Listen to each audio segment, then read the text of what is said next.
¿Qué tal? Muy buenos días a todos y a todas. Juan Hernández de Diario Basta, Tabasco hoy, Campeche hoy y Quintana Roo hoy de Grupo Cantón. Sobre el tema de Coatlicue, hablando de todo digamos, toda esta tecnología, esta inversión que se va a realizar, ¿de cuánto estamos hablando de personas que van a ser empleadas, van a ser ocupadas, de cómo se va a conectar, digamos, todo México a través de este gran Pepe. proyecto que van a echar a andar? Perdón. Para hacer un símil, porque depende de la tecnología y la tecnología pues va cambiando muy rápido, el equipo base en la supercomputadora de Barcelona son alrededor de 80 personas. Nosotros pensaríamos en un equipo central para toda la gestión de infraestructura, energía, enfriamiento, mantenimiento, etcétera. Y en todo caso es un equipo que se puede ir creciendo y reduciendo de manera flexible de acuerdo a los proyectos, por supuesto, ¿no? Pero como un equipo base, yo pensaría entre 80 a 100 personas, no más que eso, y los equipos ya especializados que van usando el supercómputo para problemas específicos, que ya serán parte, pues, seguramente de otras autoridades, o autoridades educativas, centros de investigación, etcétera, ¿no? Además de todo lo que nos han expuesto, ¿en qué otras disciplinas, ramas, en qué va a beneficiar este equipo, esta tecnología?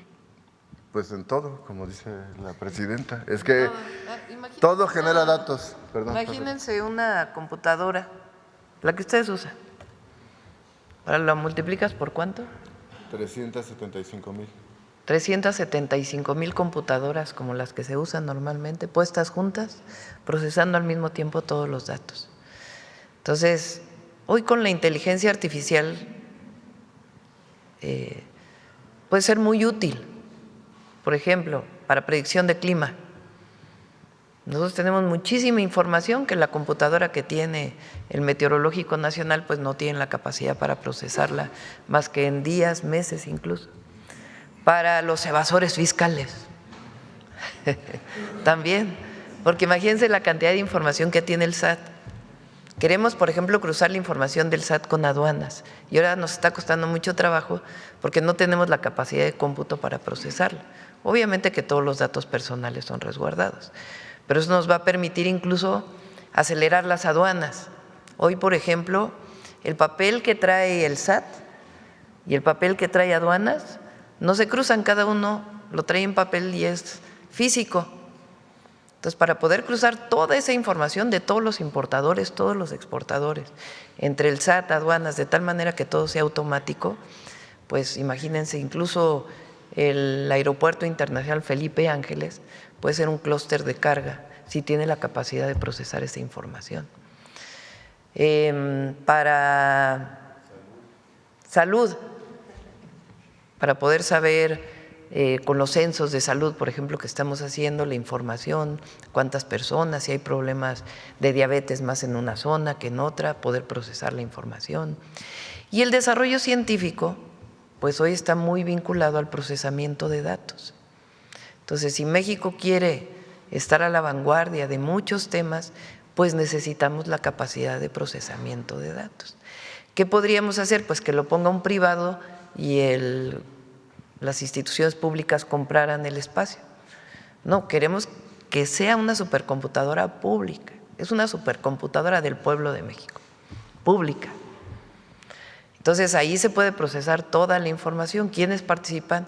Las instituciones de educación superior, el Infotec y pues todas las instituciones de gobierno estatal, municipal, federal que quieran participar, los científicos. Y además, si un privado quiere usar la supercomputadora, pues va a tener que comprar el procesamiento de datos de lo que sea, y eso permite pues generar algún ingreso para la supercomputadora. Pero es una capacidad de cómputo que no tiene ningún otro país de América Latina. Entonces nos colocaríamos en 2 años pues en un nivel de procesamiento de datos que además pues también trae inversiones públicas y privadas que puedan utilizar este procesamiento de datos, que de otra forma no se podría. Esto tiene que sumarse a lo que está ahora de supermoda, que son los centros de datos, para almacenamiento de datos en muchos lugares. Pero es un paso muy importante para México. Muchas gracias, Presidenta. En un segundo tema, ¿se nos puede platicar sobre este encuentro que sostuvo con la Presidenta de Honduras, Xiomara Castro? ¿Qué fue lo que se abordó? ¿Cómo fue el clima ahí de conversación? ¿Cuáles eran las preocupaciones que manifestó la mandataria hondureña? ¿Qué más hablaron ahí? Bueno, primero agradecerle además porque vino, entre otras cosas, agradecer pues el apoyo que le ha dado México durante su gobierno. Recuerden que ahí está el programa Sembrando Vida, ahora va a venir una segunda etapa, Jóvenes Construyendo el Futuro, que fue en una visión de cooperación para el desarrollo. La mejor forma de evitar que haya migración pues es invirtiendo y apoyando a las personas en sus lugares de origen. Convenios que se firmaron con Pemex, con Comisión Federal de Electricidad. Entonces vino a agradecer y además pues agradecemos por el agradecimiento.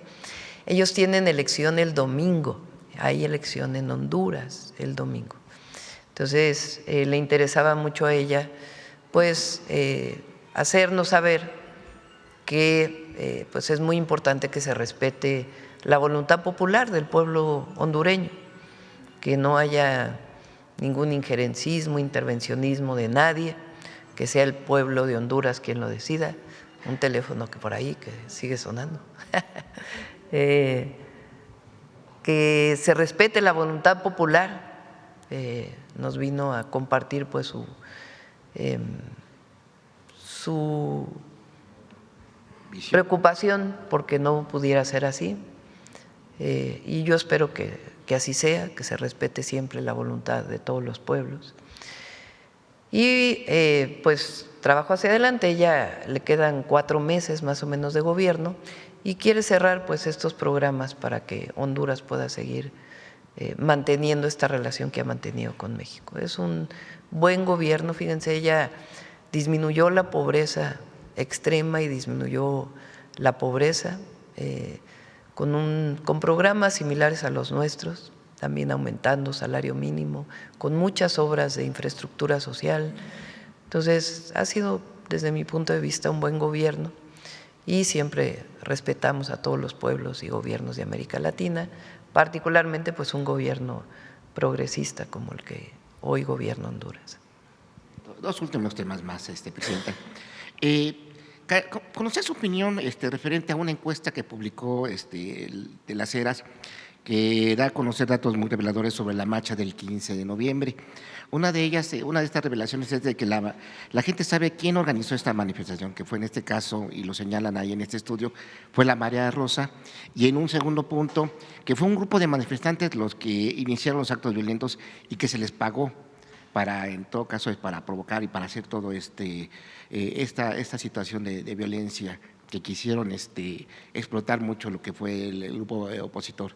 Saber su opinión referente a este estudio en el que se señala que pues, los mexicanos no se la comen así tan… Sí, a ver, por ahí estaba no sé si tengan la encuesta para poderla… Está en el sitio de… La vi ayer por la tarde. A ver. Bueno, mucha gente se enteró. Adelante. ¿Quién organizó la marcha? Fíjense, el 33% cree que fue la Marea Rosa. Adelante. ¿Quiénes comenzaron los ataques? Un grupo de manifestantes, 51%. Adelante.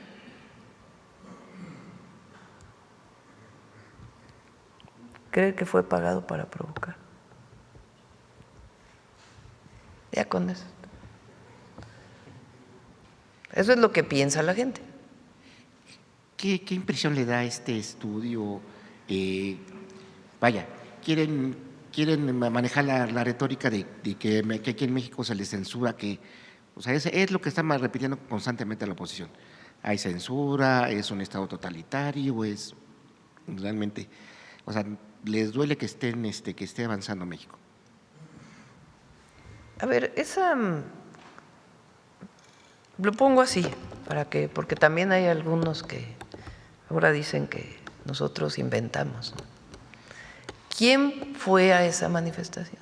O sea, ¿qué caras reconocidas fueron a la manifestación? No las voy a poner aquí para el análisis de ustedes y de quienes nos escuchan y de la gente que nos ve y nos escucha. ¿Quién fue? ¿Qué dirigentes políticos fueron a esa manifestación? ¿Cómo se dan los golpes? Que lo presenté yo aquí en una mañanera. ¿Por quiénes? Que no eran jóvenes. ¿Qué denuncia hace el Congreso de la Ciudad de México? Que lo dije aquí hace poco, con muchas pruebas, porque no fue una denuncia menor lo que hicieron diputados en el Congreso de la Ciudad, de cómo estaban vinculados quienes generaron la violencia con alcaldes de la ciudad, de qué partidos son. Es nada más sumar esto, más esto, más esto, más esto, más esto. Y ya, que cada quien saque sus conclusiones. Entonces, fue un grupo distinto al de otras veces, de otros que se han manifestado con violencia. No eran jóvenes los que generaron esta violencia. Y tampoco fue una marcha caracterizada por jóvenes, que fue lo que quisieron plantear, que era la generación Z y todo esto, sino que fue principalmente de adultos que están en contra del gobierno. Y está bien que haya manifestaciones.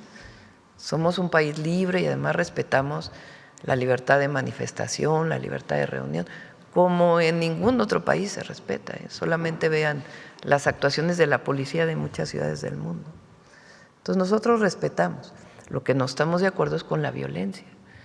Entonces, si va sumando cómo fue que se generó, quién asusó, quién estuvo promoviendo. Aquí presentamos también unos días antes cómo fue que se fue construyendo en las redes sociales la convocatoria a esa manifestación. ¿Y por qué es relevante? Leí hoy, me lo pasaron en el resumen, que un panista promovido por el PAN va a ir a Washington a denunciar al gobierno de México. Fíjense, ¿qué mexicano? A ver, vamos a ponerlo así.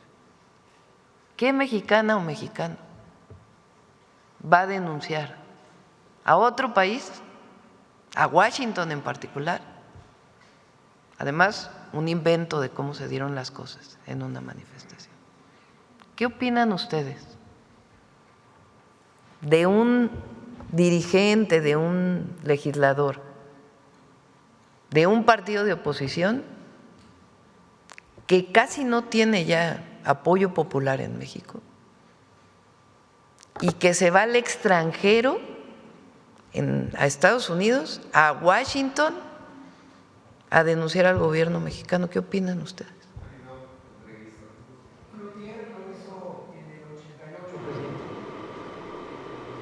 ¿Pero qué opinan ustedes en esta condición cuando hay libertad de expresión? Bueno, tienen prácticamente la opinión en todos los medios de comunicación. Tienen un canal donde tienen abierto el espacio. No tienen cerrados los medios, ¿o sí? Al revés, tienen más espacio en los medios que nosotros. Abusan de las concesiones. Y van a Washington a hacer una denuncia. Porque cuando hice yo la referencia el 20 de noviembre al injerencismo, a cómo quien llama a la injerencia extranjera en México no es nuevo, son los conservadores de siempre. ¿Y cómo es que ahora una vez más lo hacen? No es menor. Entonces, esto es para el pueblo, para la gente. Porque aquí seguimos hablando de la defensa de la soberanía. y de la decisión del pueblo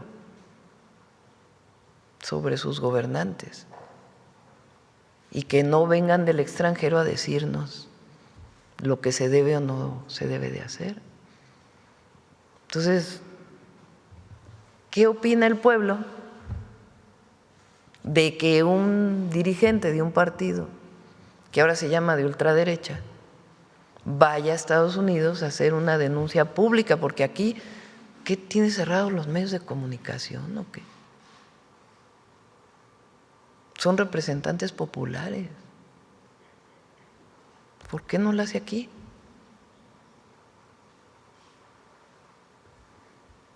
¿Por qué se va a Estados Unidos? Es para la gente, porque hay que recordar siempre, siempre, ahora sí que quién es quién en la política y quiénes son los que demandan la intervención extranjera. Entonces, eso no. Los mexicanos decidimos, está el artículo 39 y 40 constitucional, y es la defensa de la soberanía. Y segundo, que se siga investigando, yo ya pedí, cómo fue la violencia en el 15N, porque tiene que salir todo. Entonces ya el Congreso de la Ciudad de México hizo una parte. Se tiene que investigar quiénes promovieron esa violencia. Perfecto. Y finalmente, y le agradezco mucho, Presidenta, pues el próximo 1 de diciembre cumple su 38 aniversario nuestro medio fundador, Tabasco Hoy, y bueno, a nombre de Miguel Cantón Cetina quisiera pues pedir unas palabras para todo el equipo Muchas editorial. felicidades, Sí. muchas felicidades. Todo el equipo, A prensistas, la familia Cantón, reporteros, camarógrafos, toda la gente, repartidores, Sí. gente que nos ayuda, pues la A darle las todo gracias. tienen mucha presencia en el sureste, pero aquí también, con basta. Pues muchas gracias y Gracias. Adelante. A ver, acá, por acá y luego vamos acá. Buenos días, Presidenta. Arturo Pavón, de Efecto Colateral. Sobre la supercomputadora Coatlicue, preguntar, vaya, es inmensa la información que puede tener. ¿De qué manera se va a respaldar? ¿Hay un respaldo? ¿Hay posibilidad de respaldar? Y en segundo, como tiene información pues, nacional, ¿de qué manera se podría blindar físicamente esta supercomputadora?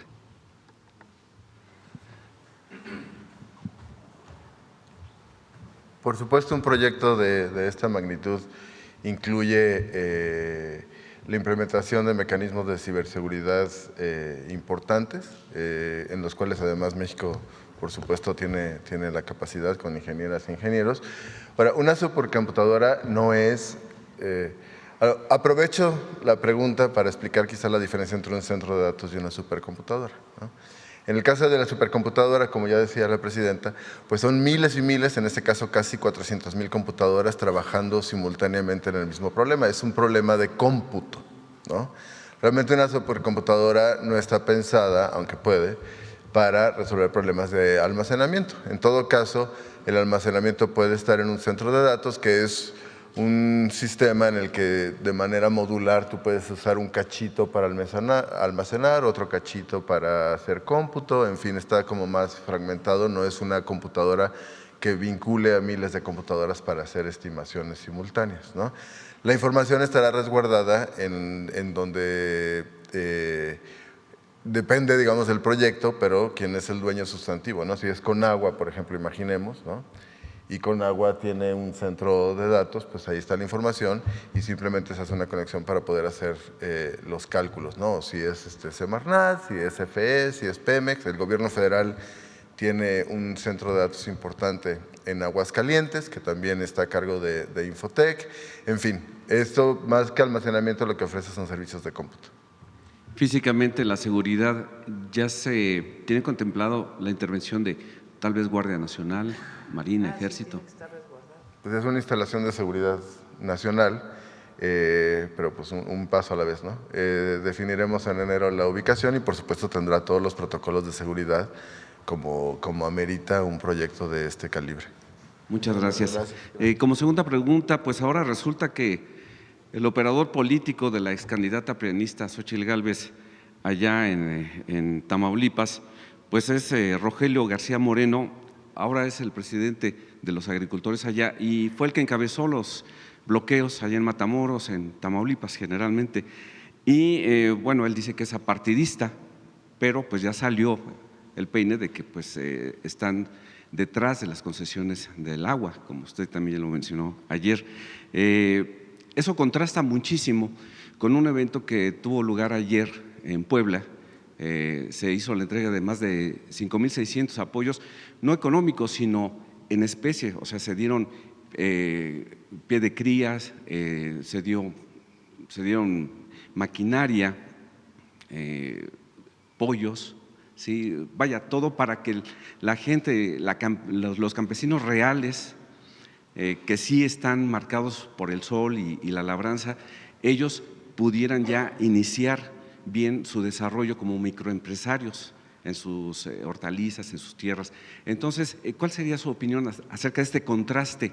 Que por un lado campesinos reales sí están labrando la tierra y sí están apoyando, pues más bien dejándose apoyar por el gobierno federal, cuando por otro lado pues hay otros grupos de interés. ¿Por qué nosotros enviamos la iniciativa de la Ley de Aguas Nacionales? O sea, ¿qué nos motiva? Y por eso lo importante de la explicación de qué contiene esta ley. Lo voy a volver a decir. En 1992 cambió la administración del agua. Se crea la Comisión Nacional del Agua, desaparece prácticamente la Secretaría de Recursos Hidráulicos. Y la visión era que el agua, como otras cosas, es una mercancía, que debe haber un mercado para el agua. Nada más que la Constitución dice que el agua es de la nación. Claramente desde la Constitución del 17. Una de las grandes virtudes de la Constitución del 17, además de reconocer los derechos sociales, fue reconocer los recursos naturales como propiedad de la nación. El petróleo en México es propiedad de la nación. En otros países, en Estados Unidos, por ejemplo, el petróleo, si lo tienes en el subsuelo en tu casa, es tuyo. Aquí no. Aquí de la visión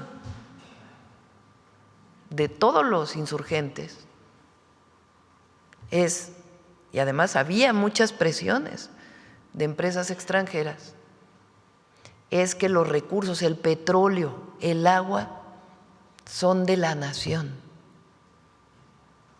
Ahora, el agua en particular se puede concesionar. ¿Quién la concesiona? En este caso, la institución dedicada a la administración del agua, que es la Comisión Nacional del Agua. Pero la visión en el periodo neoliberal es que sí es de la nación, pero se puede mercantilizar. Si yo tengo una concesión, la concesión la puedo transmitir a otro, nada más me pagas y nada más le avisamos a la Conagua. ¿Qué generó esta situación de 1992 a la fecha? Una sobreexplotación de prácticamente todos los cuerpos de agua y los acuíferos en el país. Pues porque como es una mercancía, se concesiona, se transmite, se vende, pues entonces ¿dónde queda la visión estratégica de un recurso natural que además hoy es escaso en muchísimos lugares? Entonces, ¿qué se está planteando con la Ley de Aguas? Número uno, que se ordenen todas las concesiones, que además ya iniciamos, porque había 3 bases de datos, contradictorias algunas entre ellas, concesionados millones de metros cúbicos, agricultores, a empresas que no se estaban usando. Entonces, si tú tienes un, como vamos a poner como un río, y el agua de ese río está concesionada a alguien, aunque tú vivas a un lado del río, no la puedes usar porque está concesionada a otro. Bueno, si ese otro ni siquiera la está usando, ¿por qué no la va a poder usar el que vive a un lado del río, que no tiene agua? O agua del subsuelo. Hay pozos. Resulta que hay 10 pozos, pero se puede perforar otros 10 para darle agua a la gente humilde que no tiene acceso al agua. Pero no se puede porque esos otros 10 pozos ya fueron concesionados a alguien. Cuando llegamos al gobierno hicimos un gran acuerdo por el agua y dijimos, a ver, todos aquellos que tengan concesión de agua, que no la estén usando, regresen de manera voluntaria esa agua que no usan a la Conagua. Y muchos empresarios lo hicieron, muchos agricultores lo hicieron. Regresaron, dijeron, a ver, no estamos usando, ahí vamos a ponerla, vamos a regresarla con agua para que se use para lo que se debe de usar o para quien lo necesite. Bueno, hay agricultores, distritos de riego, agricultores grandes de los grandotes, que tienen concesiones de agua. Ahora la ley de aguas dice, ya no vas a poder vender esa agua a otro, a un tercero, ni la vas a poder transmitir así nada más. Por ejemplo, si tienes un predio, usas el agua para riego, ahora ya no se la vas a poder vender al desarrollador inmobiliario que en tu tierra va a hacer viviendas, ya no. Ya tienes que regresarla a la Conagua y el que va a hacer viviendas pues ya tiene que ver, pedírsela a la Conagua. Entonces estamos poniendo orden y estamos garantizando el agua como derecho humano y como recurso de la nación. ¿Eso limita el desarrollo? No, lo ordena en un recurso tan importante para el mundo entero y para México, que es el agua. Hay algunos que tienen muchísimas concesiones de agua, muchísimas, y no quieren. Pues sí, pero llegamos a transformar a que esos privilegios que les dieron durante mucho tiempo de agua que no usan o agua que sobreexplotan, pues ya no. Y que ahí donde no hay agua pueda haber agua. Además de todo que estamos haciendo, ayudándoles a los agricultores, incluso a los medianos y a distritos de riego, para que hagan más eficiente el consumo de agua. Les estamos dando recursos para tecnificar, para que sea más eficiente, más productivos y puedan regresar agua. Ah, pues no quieren regresar agua. Ayer lo decía, hay distritos que tienen concesionada agua para riego. Como es para riego, para producción de alimentos, la ley dice que no deben pagar porque es para la producción de alimentos. No pagan por el uso de esa agua, de esa concesión.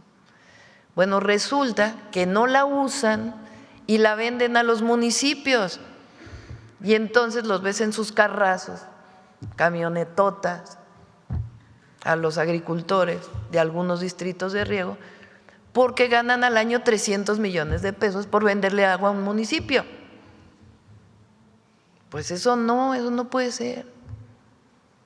Entonces, claro, hay algunos que se manifiestan ahora que quieren seguir manteniendo ese privilegio. Pues no por el bien de la gente.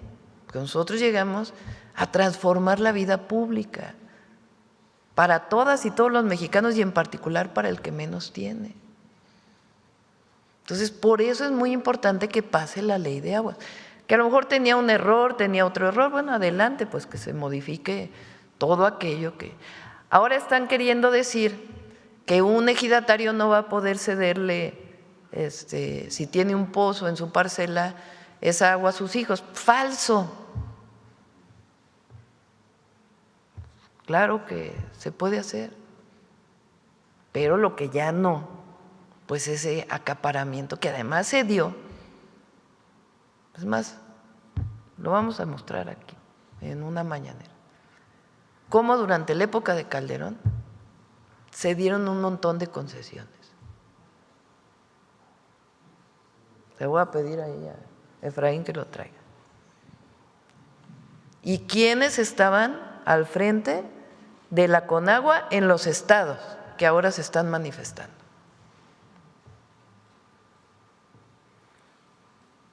Porque quieren ahora generar una idea de que hay caos, caos, caos. No, están contra los privilegios que tenían antes, en contra de la gente, incluso si de otras industrias que se quieran desarrollar en cierta zona, pues porque como está acaparada el agua, pues entonces no se puede usar para nadie más. Entonces, no a los privilegios, sí a la ley, sí al Estado de Derecho. Ahora ya me gustó esa palabra o esas palabras. Como decía Juárez, nadie ni nada por encima de la ley. Y ya no al acaparamiento del agua para uso de unos cuantos. Eso es lo que está de fondo en la ley nacional o ley de aguas nacionales. Ese es el fondo del cambio. Y repito, si hay algunos errores, pues para eso hay una mesa de trabajo en el Congreso que se corrijan. Pero no, ¿a qué llegamos si no es a transformar la vida pública para el bien de México? Legisladores y gobernadores tienen la misión de dar toda esta información en sus localidades. Es necesario que la gente entienda, porque ayer Rubén Moreira, diputado del PRI, pues salió a decir frases muy pequeñas, no lo demostraba con un papel escrito, sino simplemente decía, si tienes un pozo en tu casa, ya no lo puedes explotar. Sí, ridículo. ¿En qué se basa? La verdad, o sea, es que son argumentos, no es un asunto personal, digo ridículo el argumento, o sea, no es cierto. Y además él sabe, porque está la discusión, repito, que si hay algún error que se corrija, pero a ver, que diga públicamente si está a favor del acaparamiento del agua. Y luego, pues ya Rosy se la mostró, luego quiénes son los que se manifiestan también. Entonces, cada quien encabeza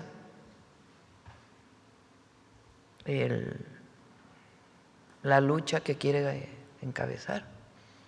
Y nosotros encabezamos una, que es el agua es un derecho humano y 2, es un recurso de la nación que debe ordenarse y debe servir para que todas y todos los mexicanos tengamos acceso al agua, la ley y las obras que se están haciendo, porque están haciendo muchísimas obras en el país. Hoy se presentó la de Colima, que ya inicia. Pero además, repito, agua para todas y para todos, como derecho humano, como bien de la nación y para el desarrollo del país. No es que no queramos que haya productores agrícolas de riego, al contrario, queremos que haya más distritos de riego en el país para producir más alimentos. Queremos también que haya desarrollo, que haya inversiones. Si hay inversiones que usan mucha agua, pues que mejor se vayan a Veracruz, a Campeche, al sur-sureste, donde hay más agua. Y que se distribuya adecuadamente para que no tengan unos muchísimo, que además ni la usan, y otros no tengan nada. Pues esa es la lucha que nosotros encabezamos, la defensa de la nación y del derecho humano, de los derechos humanos. Muchas gracias. Vamos, a ver, la compañera estaba desde… Gracias. Buenos días, Citlali Guerrero de Bajo Palabra. Preguntarle sobre si nos puede informar sobre cuál es el avance de los proyectos hidráulicos en Acapulco, si ya se invirtieron los 1.800 millones de pesos programados para este año y saber qué avance llevan los trabajos para restablecer y mejorar el suministro de agua potable en el municipio.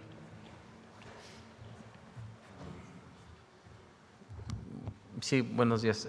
Hay una gran inversión en el proyecto que hemos denominado Acapulco se transforma contigo. En ese marco se están realizando o se realizó todo el desasolve de los canales pluviales, que es un problema histórico en Acapulco, que además nos permitió que en esta temporada de lluvias pues no se tuvieron afectaciones como inundaciones. Se están llevando a cabo el desasolve, que tiene un gran avance, prácticamente ya se tienen tramos terminados, del río de la Sabana, del arroyo Colacho, del arroyo San Agustín. Se están además reconformando bordos que fueron afectados con los huracanes y se están haciendo obras de protección con muros de gavión para que las colonias que se inundaron con estos fenómenos naturales no vuelvan a sufrir esta condición. Además, se está realizando un trabajo muy importante por lo que tiene que ver con el saneamiento. Se están compactando plantas de tratamiento de aguas, se están concentrando en algunas, redireccionando. Ahí hemos iniciado ya las obras en la planta Renacimiento, en la planta de Miramar. Además, se están construyendo colectores que van a evitar, van a captar las aguas negras para evitar que se contamine la bahía. Y se está haciendo un trabajo muy importante para conectar, una interconexión para la zona poniente de Acapulco. Hay alrededor de 8,000 familias que recibían agua únicamente por tandeo. Con esta obra que ya inició, vamos a poder suministrar agua vía red y además se va a beneficiar a otro tanto de la población porque va a mejorar la cantidad de agua que están teniendo. Estamos hablando de alrededor de 65,000 habitantes de Acapulco que van a haber mejorado el suministro. Y otra obra muy importante es la que tiene que ver con la adaptación al cambio climático, cuando sucedieron los fenómenos meteorológicos, que además ocurrió uno y al siguiente año ocurrió John. Se afectaron las principales fuentes de abastecimiento porque están en un nivel bajo y lo que estamos haciendo es generar infraestructura sobreelevada para que puedan resistir a cualquier fenómeno meteorológico. También estas obras, en 2 casos ya se encuentran en licitación, en 2 casos, que es la obra de toma del acueducto Papagayo, ya estamos haciendo la obra de toma. Entonces hay un gran avance. En este momento no traigo el avance presupuestal, pero prácticamente ya todos los proyectos se encuentran en ejecución y va a haber un cambio radical en cuanto al suministro de agua, en cuanto al saneamiento, en cuanto a obras de protección para la población, para prevenir inundaciones y también para adaptarnos a las condiciones del cambio climático. Pero, ¿cuándo se verán esos resultados, pues, de que ya los acapulqueños van a tener el acceso al agua? O sea, que ya tengan agua, porque sí han anunciado estas obras desde inicio de años y entiendo que se están haciendo estos proyectos, pero ¿cuándo ya los acapulqueños van a ver como los beneficios, ¿no?, y los resultados de estos proyectos para que ya la gente tenga, pues, agua? Bueno, en cuanto a las obras de protección y colectores, el beneficio ya es palpable. En cuanto a la sobreelevación de los pozos, son obras que van a tardan un poco de tiempo, alrededor este año y el siguiente, a mediados del siguiente año estarán listas, y también las obras de agua potable. O sea, el cambio radical que usted menciona se va a ver como en 6 meses, 5 meses. Se verá antes de que concluya el año 2026 en su totalidad, pero ya se empiezan a sentir beneficios, sobre todo de protección, de desasolves y de colectores. Con mucho gusto te compartimos la información detallada de cada uno de los proyectos. Muchas gracias. Gracias. Presidenta, en Chiapas se documenta el caso de los hermanos Daniel Muñoz Vargas y Camerino Muñoz Osorio. Es de una familia de Guerrero, detenidos antes de los hechos por lo que se les acusa y presentados por las fiscalías como responsables de la quema de vehículos. La evidencia ante la Comisión Estatal de Derechos Humanos muestra adulteración de datos, tortura y manipulación de pruebas por parte del Ministerio Público y de la Secretaría de Seguridad Estatal. ¿Qué acciones tomará su gobierno ante este tipo de prácticas, pues, que contradicen su postura y su discurso de justicia y debida investigación? ¿Y cómo va a garantizar que la nueva política de seguridad no repita los viejos esquemas de fabricar culpables para justificar los resultados? Bueno, fue un caso, dices, en Chiapas. Chiapas, ¿no? De dos hermanos de Dices Guerrero. que la Comisión Estatal de Derechos Humanos ya hizo su recomendación. Ya, sí. Bueno, pues hay que darle seguimiento a la recomendación. Porque están acusados de un delito antes de que se diera el delito. Entonces es como Pues sí, totalmente… y que si hay una recomendación, pues tiene que ser reconocida por el gobierno estatal.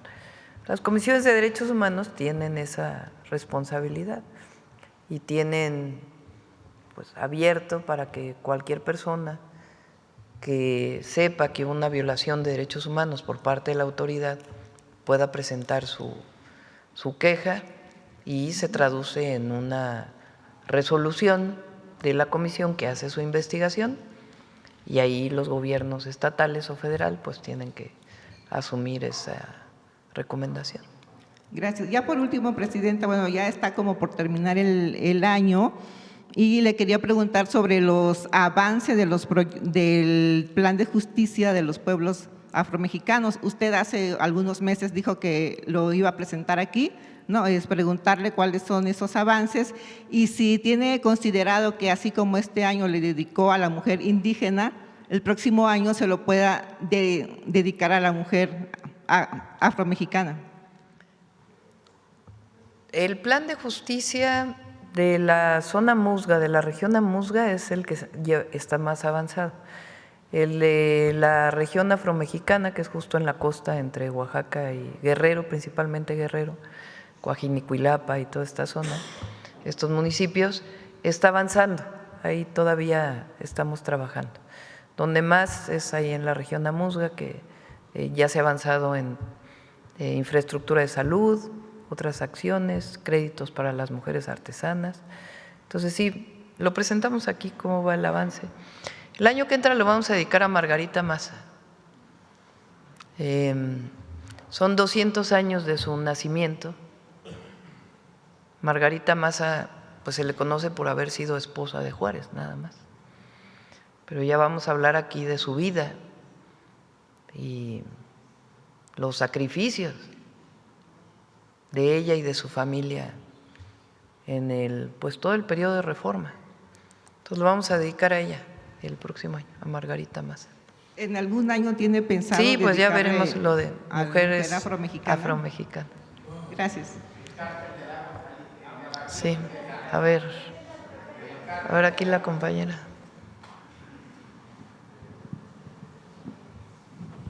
Buenos días, Presidenta. Elia Cruz de La Hoguera. Sobre lo que comentaba hace un momento de la Ley Nacional de Aguas, decía que hay acaparamiento de algunas personas. ¿Podrían darnos a conocer quiénes son estos grandes productores que acaparan? Sí, y concesiones que se dieron en su momento. Sí, lo vamos a dar a conocer. Sobre este tema también, Presidenta, ayer también se dio a conocer que la Secretaría de Gobernación, en esta reunión que tuvo con los productores y transportistas, pues no llegó a un acuerdo, o no hubo un acuerdo ayer, se levantaron de la mesa. ¿A qué se debió eso, Presidenta? Pues ya lo voy a informar la secretaria. Cuando hay demandas legítimas se atienden. Hay una mesa y se busca encontrar una salida. Obviamente, pues que esté en el marco de los recursos disponibles. No se puede prometer pues lo que no se es posible entregar. Nosotros acostumbramos a hacer compromisos, no promesas. Entonces, cuando nos comprometemos con algo, pues hay que cumplirlo. Entonces hay que ser muy responsable qué se puede y qué no se puede.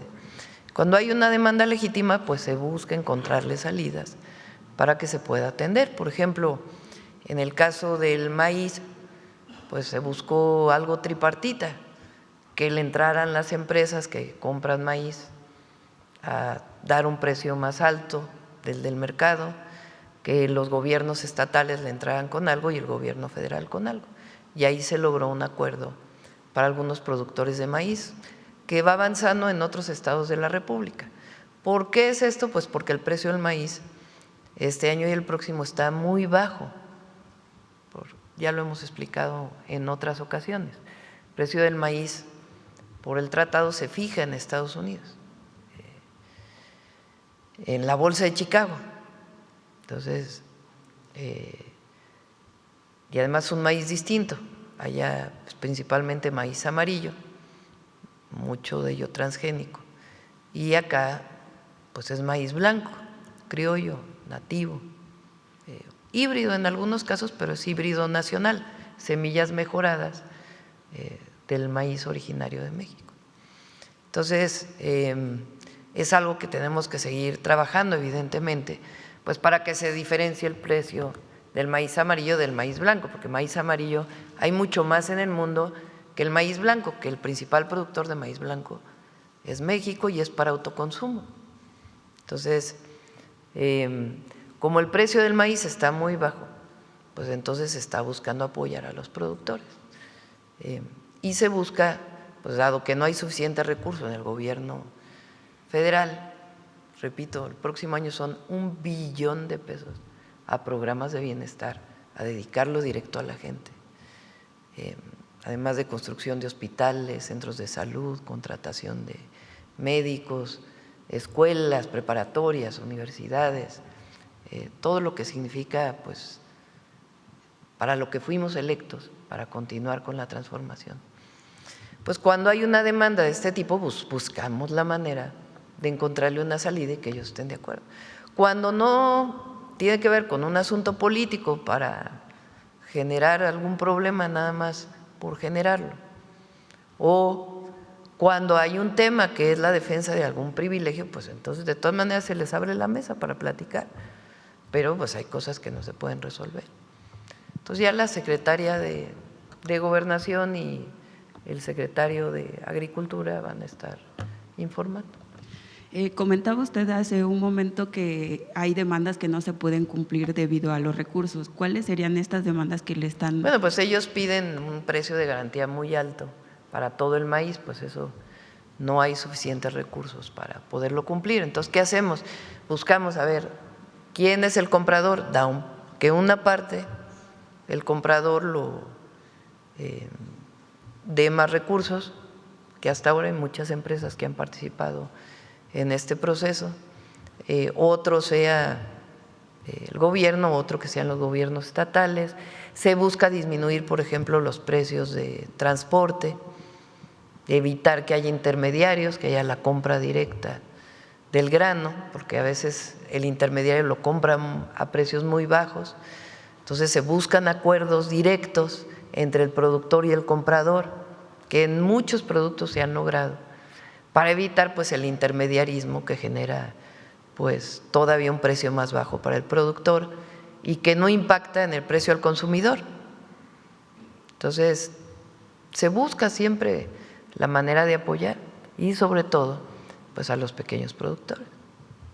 Sobre eso, ayer la SADER emitió un comunicado diciendo que habían logrado un acuerdo justamente con los productores de maíz de Campeche. ¿Este acuerdo también tiene la posibilidad de extenderse a otros estados? Es muy parecido al que se hizo en el Bajío.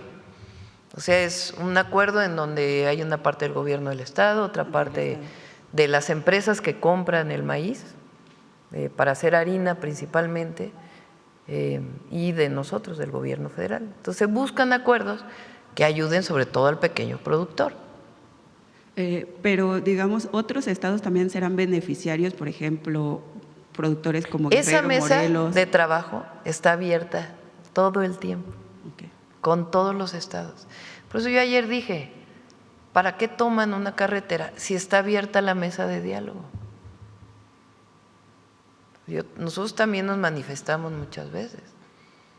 Te manifestabas porque ni siquiera cuando había una solicitud particular, nos manifestamos para transformar el país de fondo y de raíz, pero cuando acompañamos demandas particulares, ni mesas de diálogo había.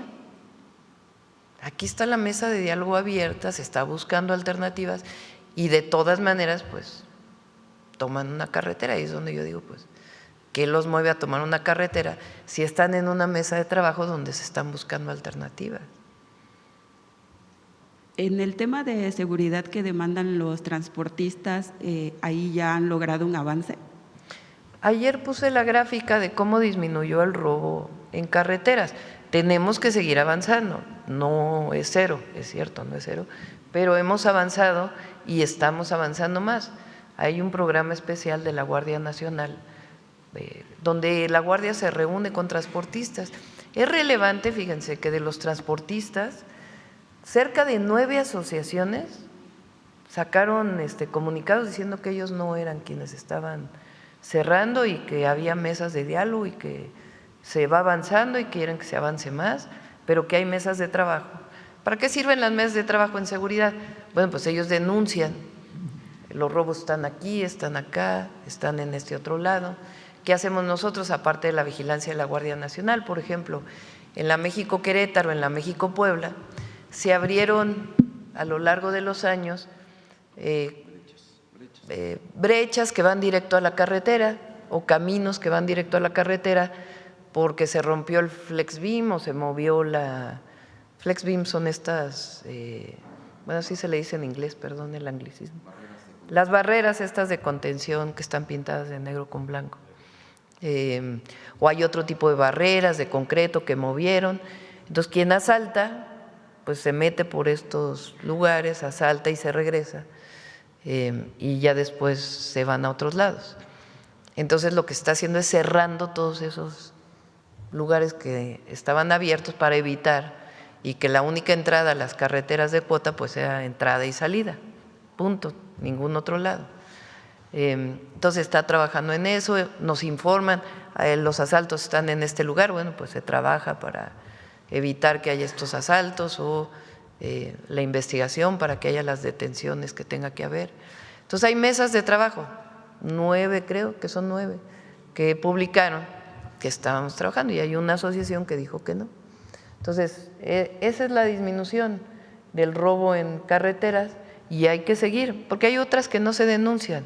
Entonces, también está el 088, que es el teléfono de la Guardia, donde se denuncian y ahí en el Gabinete de Seguridad le damos seguimiento a las denuncias telefónicas, que luego no llegan a denuncias penales de robo de vehículo o de autotransporte principalmente.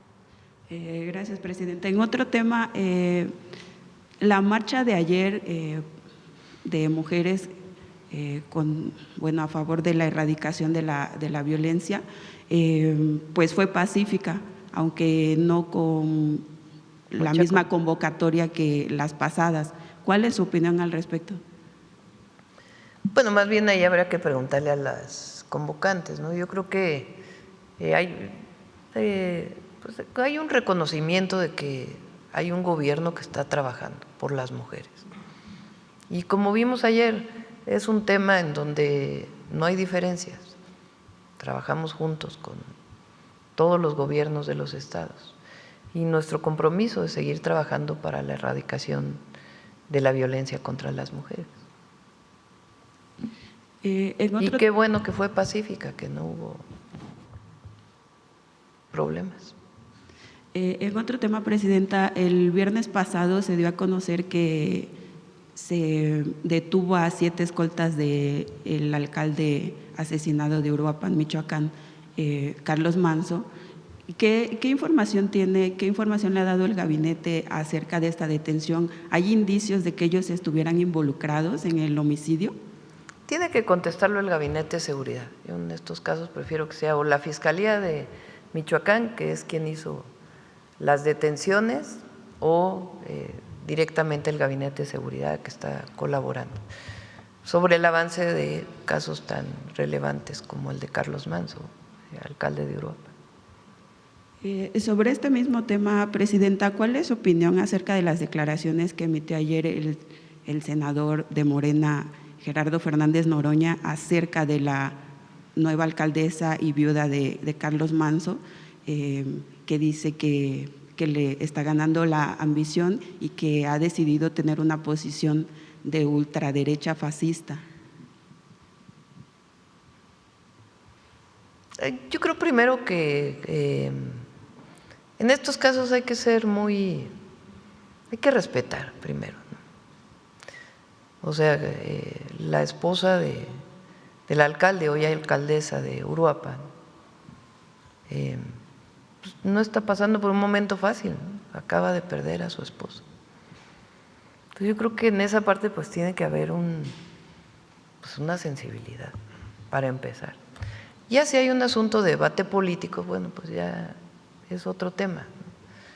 Pero yo creo que todo a su tiempo, todo a su debido tiempo, y hay que, pues en momentos, ser solidario, estés de acuerdo o no estés de acuerdo. Entonces, mi opinión. Ya para lo político, pues ya habrá otros momentos, ¿no? Presidenta, hoy también sale una información acerca de este empresario que es presuntamente dueño del certamen de Miss Universo y que señalan que estaría imputado por parte de la Fiscalía General de la República de un presunto huachicol. Y pues tendría que informar la Fiscalía, ¿no? Si hay una investigación a esta persona, pues tiene que informar la Fiscalía. Hoy sale en un medio, pero pues tiene que informarse, ¿no? Ahora eso es independiente de la joven que ganó el concurso, porque lo quieren juntar, es distinto, ¿no? Porque entonces quieren quitarle mérito. Repito, más allá de que estemos de acuerdo con estos certámenes o no, pues, mérito a quien lo tiene en el certamen. Ahora, otra cosa muy distinta pues es este tema de esta persona, y ahí pues si hay una investigación, pues que se diga que hay una investigación y que se informe por parte de la Fiscalía. Y finalmente, Presidenta, en La Hoguera publicamos varios textos acerca de la movilidad en la Ciudad de México, pero en especial en el oriente de la ciudad. Hemos tenido como muchas demandas, hicimos un recorrido por toda esa zona del oriente y, bueno, usuarios del transporte público, del transporte privado, se quejan por las largas horas que pasan en el tráfico que se hace, principalmente sobre la autopista México-Puebla, debido a las obras del trolebús que no concluyen y que ya llevan 3 años haciéndose. La pregunta, Presidenta, es ¿cuándo se va Bueno, a el trolebús concluir? ya está funcionando, ¿no? Creo que están haciendo dos estaciones más, ¿no? O más bien se están haciendo 2 estaciones más, y está funcionando muy bien el trolebús.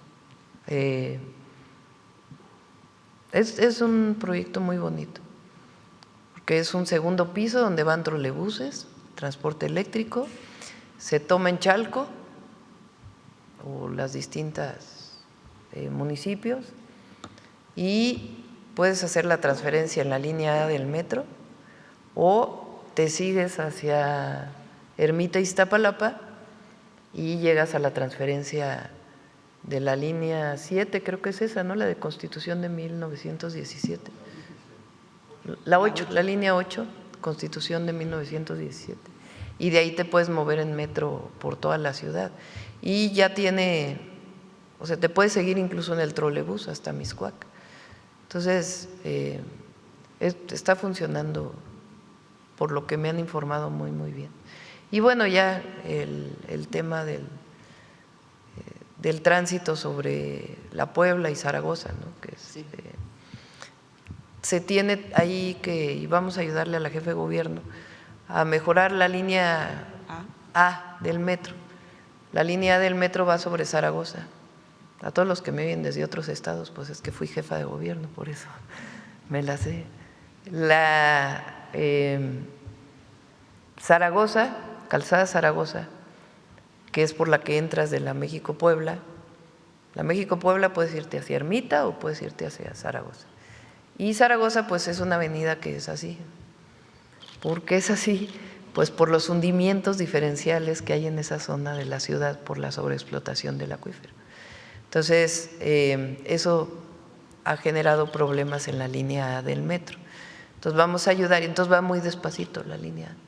Entonces vamos a ayudar para poder enderezarla, poner unos una especie de puentecitos, digamos, que permitan que no tenga estos problemas de hundimientos la línea y que funcione mejor. También ahí Efraín está trabajando en un proyecto que esperamos licitar ya muy pronto, porque ahí se inunda mucho también en época de lluvias, entonces para que pues se disminuyan las inundaciones. ¿En el Puente de la Concordia? En el Puente de la Concordia.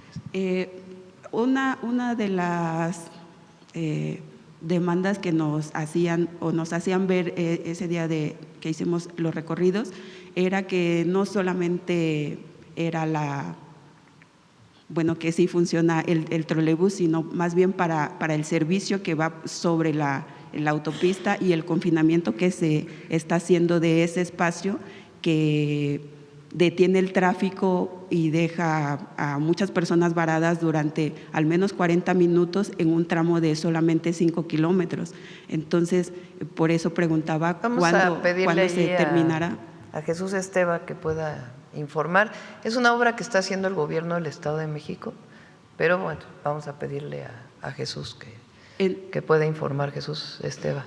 En esa parte a la llegada, o sea, viniendo desde Chalco hacia la Ciudad de México, a la llegada del Puente de la Concordia, antes existía 2 carriles que eran laterales, que pasaban por la parte de abajo donde se dio ese lamentable episodio con la pipa, y ahora están clausurados. ¿Esos ya permanecerán ahí clausurados o se van a volver a abrir o solamente el tránsito va a quedar sobre? No llego mi información no llega hasta allá ahora, pero con gusto le pido a Jesús Esteva que pueda informarles a todos y en particular a ti, para saber si esos se van a quedar cerrados o no. Y otro punto sobre eso, para el momento en que informe ni modo, y para el momento que informe el secretario, pasando la caseta también de Chalco, quizá usted lo vivió cuando fue a inaugurar la Universidad de Rosario Castellanos. Sí, ahí se cerraron mucho los carriles. Porque pusieron una estación muy larga, además. Sí. ¿Se va a corregir eso? Sí, se va a corregir. De hecho, tiene un carril de rebase, se va a quitar ese carril de rebase del trolebús y le pedí ahora como parte del proyecto de la zona oriente del Estado de México que se corrija esa estación que la verdad no quedó muy bien. Nos lo ha pedido también la presidenta municipal de Chalco. Okay. Gracias, presidenta. Vamos, ¿quién más? A ver, la compañera.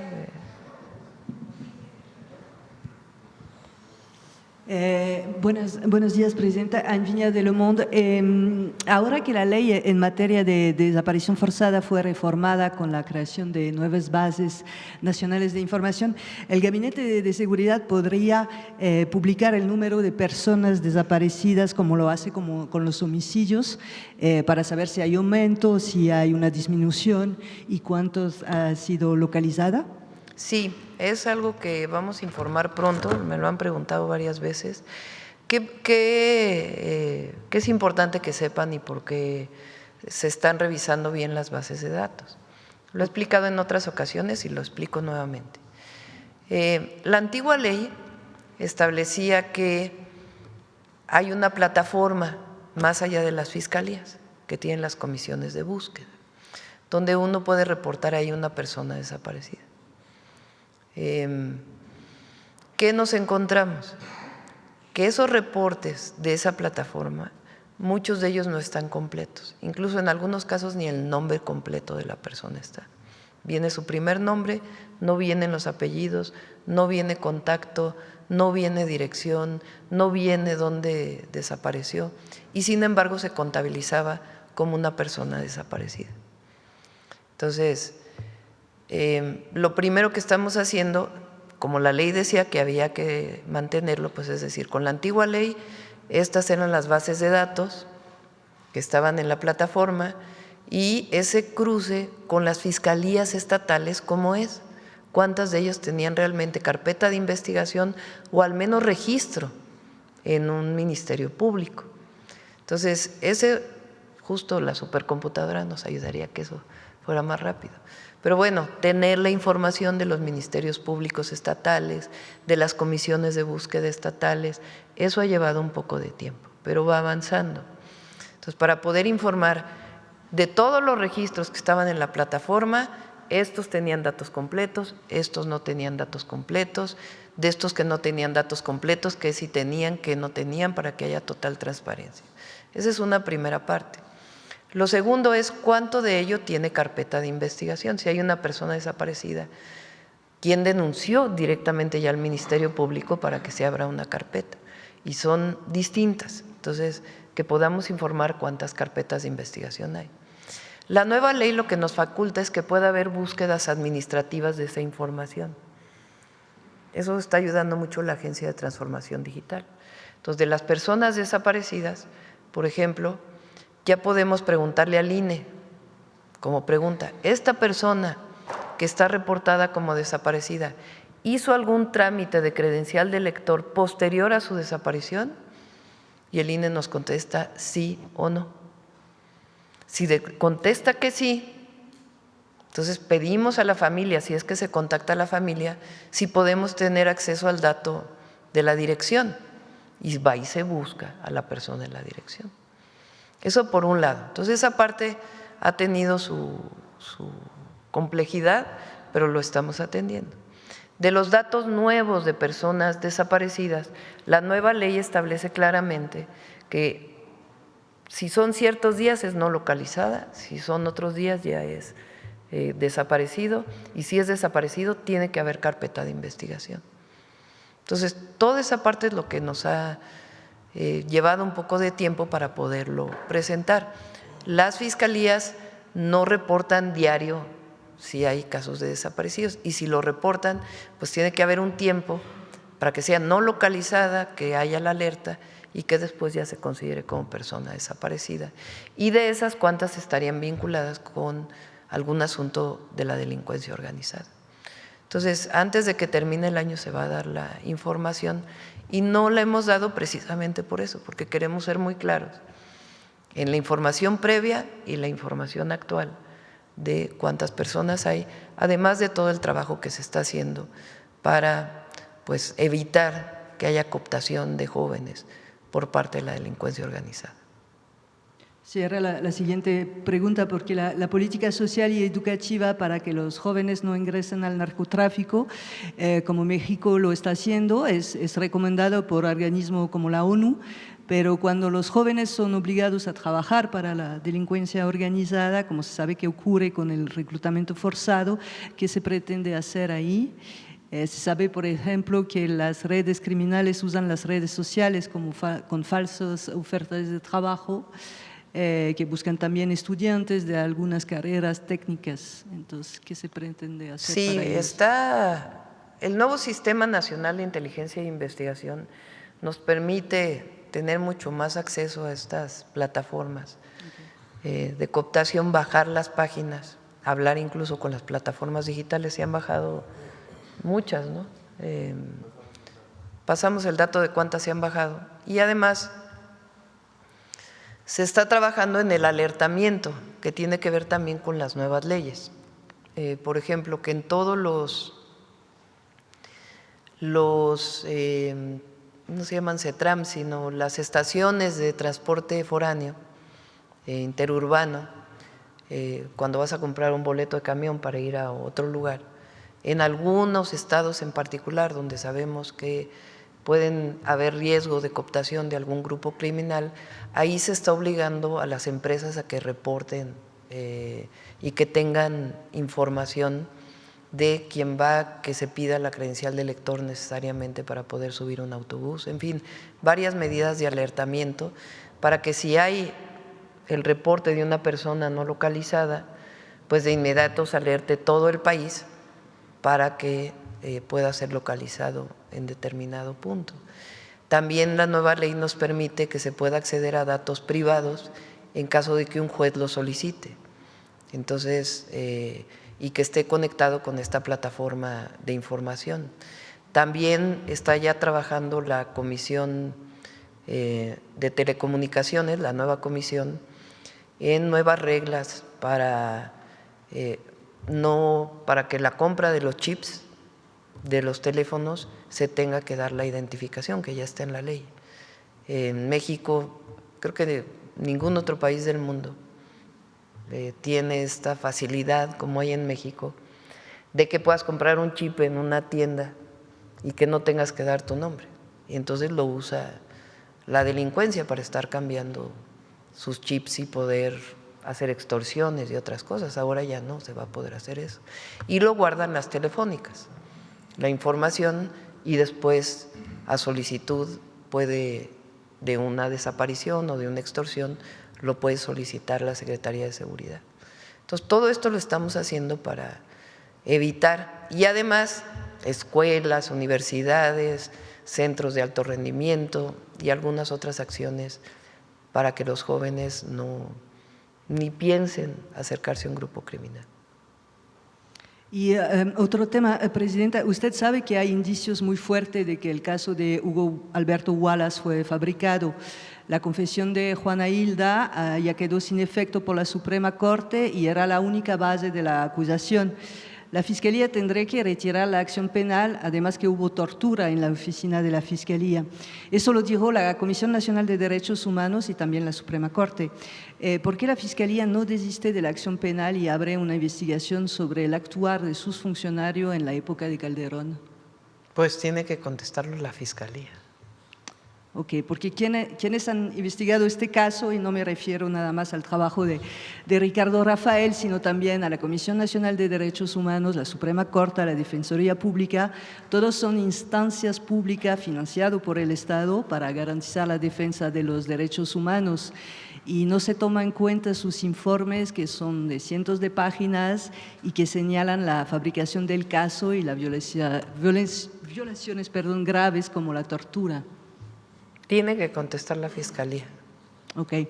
El caso se atrasó nuevamente con la reforma judicial, porque en el caso de Brenda Quevedo Cruz y Jacobo, ellos han solicitado el cierre del proceso, pero el juez que acaba de asumir el caso pidió más tiempo para analizar los expedientes. En cuanto a Tony, Alberto y César, que fueron sentenciados en primera instancia como Juana Hilda, sus casos se encuentran en un tribunal colegiado que no ha sido integrado todavía. ¿No sería conveniente que la nueva administración judicial revisara también el actuar de los jueces? Sí, para eso hay un tribunal de… ¿Cómo se me olvida siempre el nombre de esa institución? Tribunal de Disciplina Judicial. Tiene que actuar, o sea, tienen que… El Poder Judicial, el nuevo Poder Judicial tiene una enorme responsabilidad histórica y con el pueblo que lo eligió, y tienen que dar resultados dentro del marco de la ley. Entonces, en el caso del Tribunal de Disciplina, pues tiene que, si es el caso, pues investigar a los jueces que están involucrados con alguna queja y hacer investigaciones imparciales, pues. Pero si hay evidencia de que hay un juez que está cometiendo alguna irregularidad, pues para eso se creó esta institución. Brenda está en arraigo domiciliario desde más de 1 año y medio y por culpa de la tortura necesita una atención médica y una operación, pero al estar confinada en su casa sin poder salir nada avanza. ¿No se podría revisar sus medidas cautelares para permitir que reciba el tratamiento, que es un tratamiento muy importante? Si ellos gustan buscar al gobierno para que podamos ayudarles en la información, con todo gusto. Pero pues sí es un asunto del Poder Judicial. Ok, gracias. Bueno, yo creo que ya, ¿no? Vámonos. El detector.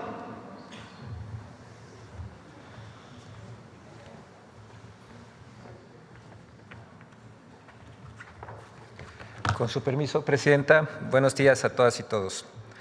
Las movilizaciones de transportistas y agricultores han sido aprovechadas por medios de comunicación y comentaristas para desinformar sobre sus causas e incluso sobre quienes participaron en ellas, con el objetivo de generar la percepción de que el Gobierno de México no ha atendido sus demandas. Por otro lado, el hecho de que 13.5 millones de mexicanos hayan salido de la pobreza y que diversos organismos internacionales hayan reconocido esta hazaña parece molestar a algunos comentócratas que, desconociendo las voces internacionales, mienten diciendo que este acto de justicia social se debe al INEGI. Veamos el video del detector de mentiras de esta semana.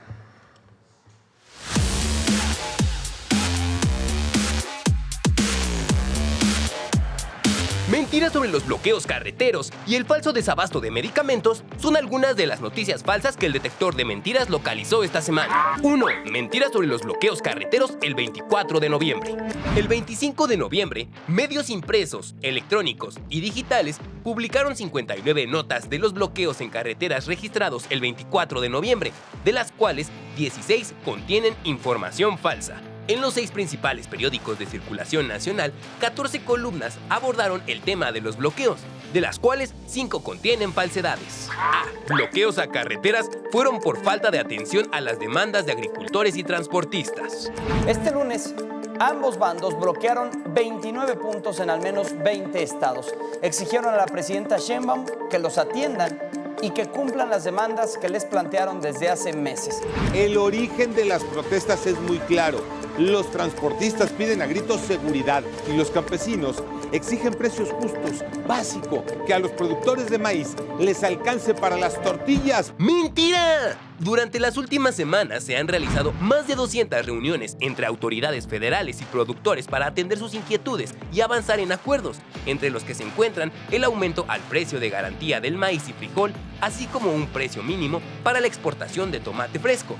Desde el inicio de la administración, se han llevado a cabo más de 300 reuniones con líderes transportistas y se logró una reducción del 54% en el promedio diario de robos con violencia a transportistas respecto a 2018. Además, el 22 de julio se reforzó el combate a este delito con el inicio de la Estrategia Especial Cero Robos para Carreteras y la Estrategia Balam. B. El Gobierno de México amenaza a productores agrícolas y transportistas con iniciar carpetas de investigación por bloqueos. ¡Mentira! En la mañanera del pueblo del 25 de noviembre, la presidenta Claudia Sheinbaum desmintió que su gobierno persiga a productores agrícolas y señaló que no se va a perseguir a nadie por manifestarse. C. En los bloqueos carreteros participaron todas las organizaciones de transportistas y agricultores del país. El megabloqueo a nivel nacional que estamos viviendo por nuestros transportistas y agricultores es solo el principio de lo que viene si la presidenta no resuelve sus demandas. ¡Mentira! Las principales organizaciones transportistas como Canacar, Conatram, Fematrac, Amotac, Antac, Indeco, Temexun y Unicarsoc, entre otras, no participaron en ningún paro o bloqueo. 2. Hospitales del IMSS Bienestar en el Estado de México no tienen medicamentos. Sus hijos recién nacidos están enfermos, pero los hospitales no tienen lo necesario para atenderlos. Es la situación que madres y padres enfrentan día a día en el Valle de Toluca. ¡Mentira! El IMSS Bienestar desmintió el 19 de noviembre que exista desabasto de medicamentos en las unidades del Estado de México. Aclaró que a través de las rutas de la salud se garantiza el suministro y que actualmente el abasto es del 90%. El 24 de noviembre comenzó la tercera entrega de los kits de medicamentos e insumos médicos con el programa Rutas de la Salud, el cual entregará más de 16 millones de medicamentos en 637 hospitales del país. 3. La caída de la pobreza en México es porque se desapareció el Coneval. La caída de la pobreza es porque el gobierno desapareció el Coneval, la institución independiente que hacía la medición de la pobreza y que ahora las cifras las hace el propio gobierno a través del INEGI, encabezado por una morenista. ¡Mentira! La medición de pobreza multidimensional 2024, publicada por el INEGI, conserva los mismos principios conceptuales y metodológicos de sus ediciones previas, del 2016 al 2022, realizadas por el Coneval. La Ley General de Desarrollo Social obliga al INEGI a regirse por el principio de independencia, objetividad, transparencia y rigor técnico.